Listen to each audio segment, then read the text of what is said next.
Nchi hii ilipata uhuru mwaka 61. Hatutakubali kuwa koloni la mtu tena. Hatutakubali kuwa koloni la Samia wala la Chama cha Mapinduzi.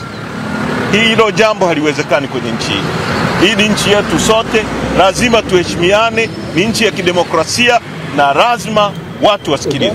Haya ni maneno ya makamu mwenyekiti wa Chama cha Demokrasia na Maendeleo Chadema baada ya kutoka mahakamani ambapo kulikuwa na kesi ikiwa inaendelea ya Tundu Lissu dhidi ya Jamhuri. Ndipo alipotoka akutana na waandishi wa habari akaweza kuzungumza maneno kama haya.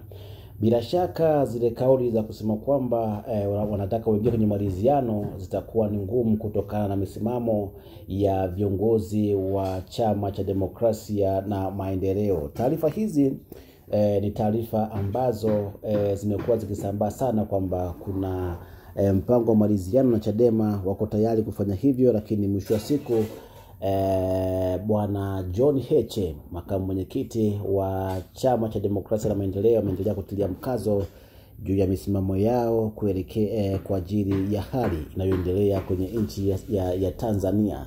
Lakini kubwa ni kusema kwamba hatuwezi kukubali kuendelea kuwa chini ya koloni ya mtu, aidha ni Samia au ni Chama cha Mapinduzi CCM. Kauli hizi zimetolewa hii leo kwenye alipokuwa anahojiwa na waandishi wa habari alipotoka mahakamani, ambapo kulikuwa na kesi ya Tundu Antipas Lissu ambaye ni mwenyekiti wa Chama cha Demokrasia na Maendeleo Chadema. Bila shaka kauli hizi za kishujaa zinaendelea kutoka, na hii ni baada ya John Heche kutoka mahabusu kwa takriban siku 21, na watu waliamini kwamba pengine John Heche atakuwa na uoga fulani, anaweza kawasikiliza CCM, lakini imekuwa tofauti. Ameendelea kuwa na msimamo wake ule ambao alikuwa nao kabla hata ya kupelekwa mahabusu. Nikukumbushe mwanafamilia wa MCD Sport Zone, usisahau kusubscribe, kulike, kushare na ucomment ili wa kwanza kuzipata taarifa zetu.